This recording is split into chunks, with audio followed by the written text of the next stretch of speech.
Hello and welcome to the Phil Gould Show, where we've got referees under fire, we've got a player fighting to keep his career alive as a result of the NRL's concussion rule, and we've got Phil Gould. Phil, great to see you. Hi, Daniel.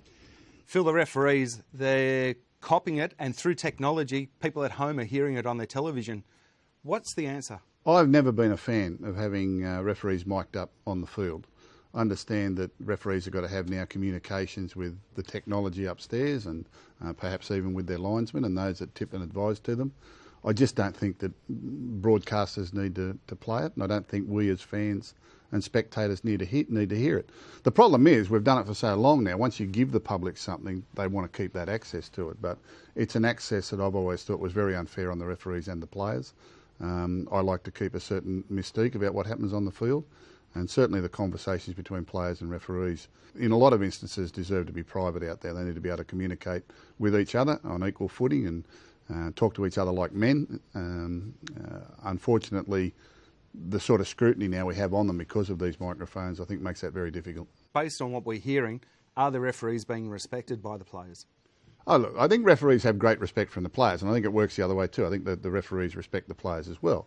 They're out in the heat of battle there. I mean, things happen. I mean, we'll swear at the policeman who pulls us over, when we're speeding too. I mean, that's just part of life. But, these people need to carry on their business. It's hard work out there. It's heat of the battle stuff. It's very, very tense at different times. There are careers at stake here for a lot of people. Results matter, and decisions can influence results. So obviously there's going to be some sort of reaction to them. But that's why I'd like to keep it out there on the field, because it's taking the people out into the field or onto the field of battle at this professional level is difficult, because it influences the spectators who watch it, the kids who watch it, and that filters down into junior leagues and people's expectations there. To give you an example, in junior leagues around the country, there'll be people running into offices with handheld phone videos because a referee missed a knock-on or something like that. I mean, because we've got video referees in our game. So that's a small example of how it filters down into junior leagues, these types of things. So the way that a referee lectures a player now filters down into referee. It's become an art form, how you lecture a player and issue a caution, how players are expected to respond to the referee in that regard. So I think if we just left the microphones off the field, the players and the referees at the professional level would have a lot more peace, and I think they'd be able to do their job a lot better. Yeah, and as you say, it would allow for the junior referee to do his job a lot easier and better. 100%. 100%. I think we put pressure on a lot of people by exposing this, for public consumption. I've never been a fan of it. I don't enjoy it during the broadcast, even as a spectator. I sit there and I listen to referees call movement and held and all. I don't want to know that. I don't want to hear all that rubbish, And it's put pressure on them because when cautions are delivered or with a discussion between a player and a referee or a captain and a referee, I don't want to hear it. We can guess what they're saying out there. That's why referees have hand signals. That's a forward pass, and that's 6 in, and that's a knock on, and all these types of signals that we have. That's so the people sitting outside know what the decision was for. We don't have to hear the verbal. Another situation in the game, West Tigers forward Liam Fulton. He's fighting to keep his career alive after 4 concussions from the 6 games that he's played. It's a very, very tragic situation. But is Liam the benchmark now for the NRL in light of the concussion rule? Well, the concussion rules this year have come down very stringent, and I'm all for player welfare and player for protection, and if that's the way that the game's got to move to protect itself, then so be it. But we're going to see a lot more of this. Liam Fulton is one of many players that probably suffer from head knocks on a regular basis, and given that the way we now have to replace these players, it's going to be up to clubs to determine whether or not they want to put a player in the 17 who's liable or more susceptible to these types of head knocks.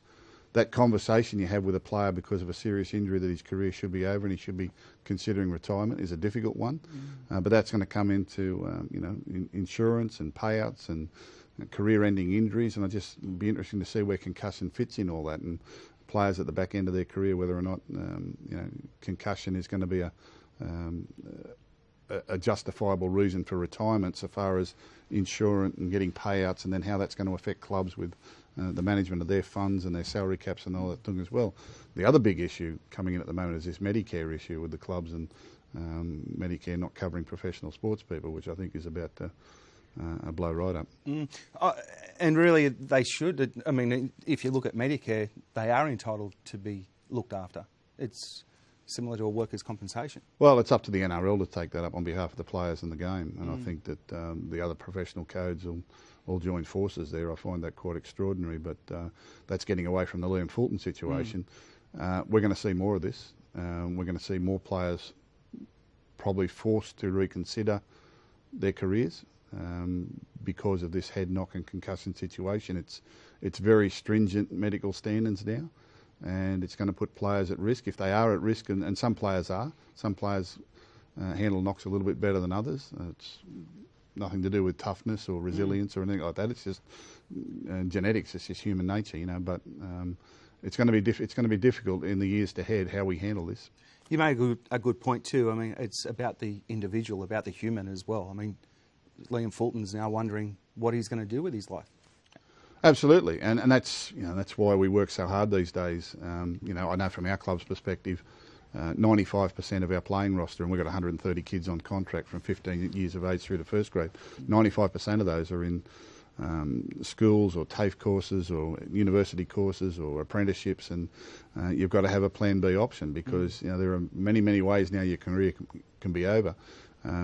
Going to the extreme of that is obviously the Alex McKinnon injury and how this game now prepares itself to be able to care for and fund and support players like that who have very serious injuries that are not only career ending but can be life threatening or have a massive change of life after football. But certainly Liam Fulton at his age wouldn't have been contemplating retirement in the next 3 or 4 years, but now it could well be thrust upon him. And that's for his own welfare and his own safety. Of course, yeah. One would hope that he's got a fallback option for post-career. Definitely. Now, on the football front, Friday night, grand final replay, Sydney Roosters, Manly. But it's a big test for the Roosters, isn't it? Yeah, it is. The Roosters, defending premiers, they really haven't been at their best all season. And I can't remember too many 80-minute performances where they were perfect for the whole game, as they were last year on many occasions. Yet they still sit in 4th position. They've got a great for and against, and they're going to hop on one leg and make the finals.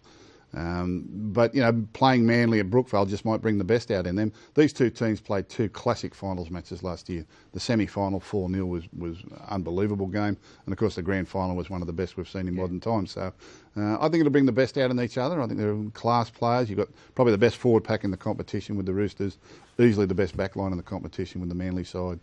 Be a great game of footy. Well, it's a game the fans should turn out and watch, and they should tune in for next week's show. Thanks for watching, and thanks, Phil.